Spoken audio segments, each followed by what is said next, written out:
नमस्कार दोस्तों, आप सभी को अक्षय तृतीया की बहुत बहुत शुभकामनाएं।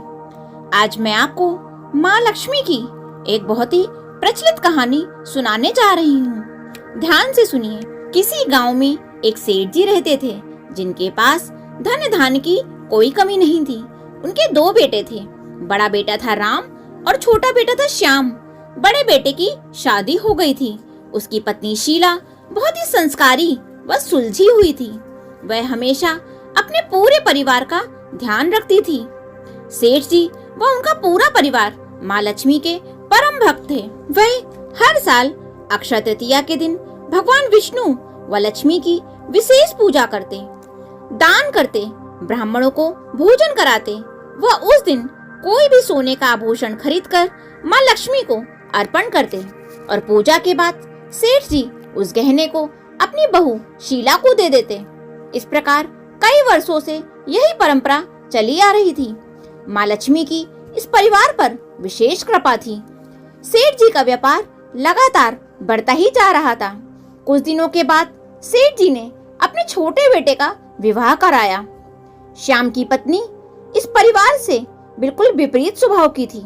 वह बात बात पर मुंह फुला लेती और घर में कोई न कोई कमी निकालकर अपनी जिठानी से लड़ाई झगड़ा करती रहती। इस तरह घर में कलेश रहने लगा और जहाँ कलेश होता है वहाँ लक्ष्मी का वास नहीं होता। धीरे धीरे व्यापार में घाटा होने लगा। सेठ जी व उनके दोनों बेटे परेशान रहने लग गए। इसी बीच अक्षय तृतीया का त्योहार आया। हर साल की तरह सेठ जी ने भगवान विष्णु व माँ लक्ष्मी की पूजा की और सोने के गहने माँ लक्ष्मी को अर्पित किए। पूजा के बाद सेठ जी ने वह गहने अपनी दोनों बहुओं को दे दिए। छोटी बहू पद्मा ने वो गहने जमीन पर फेंक दिए और बोली, ऐसे गहने तो मेरे यहाँ नौकर भी नहीं पहनते। तब सेठ जी ने उसे समझाया कि यह माँ लक्ष्मी का प्रसाद है, इसका अनादर नहीं करते, पर वह नहीं मानी और अपने कमरे में चली गई। सेठ जी को बहुत दुख हुआ। उसी रात सेठ जी की बड़ी बहू शीला को सपने में माँ लक्ष्मी ने दर्शन दिए और बोली, तुम्हारे घर में अक्षय तृतीया के दिन मेरा अपमान हुआ है, इसलिए मैं इस परिवार को छोड़कर जा रही हूँ। तब शीला ने रोते हुए माँ लक्ष्मी से क्षमा मांगी, पर माँ लक्ष्मी ने कहा, जब तक तुम्हारे घर में कलेश रहेगा और धन का अपमान होगा तब तक मैं यहाँ नहीं रह सकती। यदि तुम्हारी देवरानी अक्षय तृतीया के दिन निर्जला उपवास करके मुझे प्रसन्न करेगी तभी मैं इस परिवार में लौटकर वापस आऊंगी। ऐसा कहकर माँ लक्ष्मी अंतर्धान हो गई। शीला ने सुबह उठकर सबको अपने सपने के बारे में बताया। उसने पद्मा से माँ लक्ष्मी से क्षमा मांगने के लिए कहा, पर वह नहीं मानी। घर में सब बहुत दुखी थे क्योंकि अक्षय तृतीया आने में तो अभी 1 वर्ष बाकी था। लक्ष्मी जी के जाने से वे बहुत गरीब हो गए। व्यापार ठप हो गया और पुश्तैनी मकान भी बिक गया।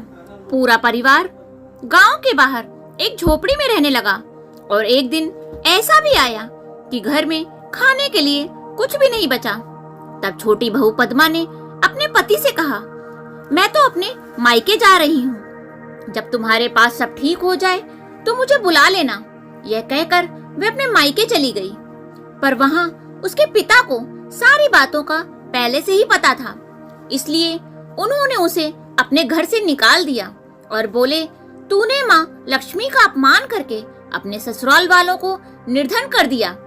यहाँ तेरे पैर पड़ेंगे तो माँ लक्ष्मी हमसे भी रुष्ट हो जाएंगी। पद्मा रोती हुई अपने ससुराल वापस आ गई। उसने सबसे क्षमा मांगी और उस दिन से वह हर महीने की तृतीया को निर्जला व्रत करने लगी। इसी तरह 1 साल बीत गया और अक्षय तृतीया का दिन भी आ गया। दोनों बहुओं ने निर्जला व्रत रखा। घर में कुछ न होने के कारण माँ को फूलों के आभूषण बनाकर अर्पित किए और बाद में उन्हें प्रसाद की तरह धारण किया। उनके इस व्रत से माँ लक्ष्मी प्रसन्न हो गई और पहले की तरह ही उनका घर धन धान्य से भर गया। हे माँ लक्ष्मी, जैसे आपने सेठ जी के परिवार पर अपनी दया बनाए रखी, उसी तरह अपने सभी भक्तों पर अपनी दया बनाए रखना। बोलो माता लक्ष्मी की जय। बोलो विष्णु भगवान की जय।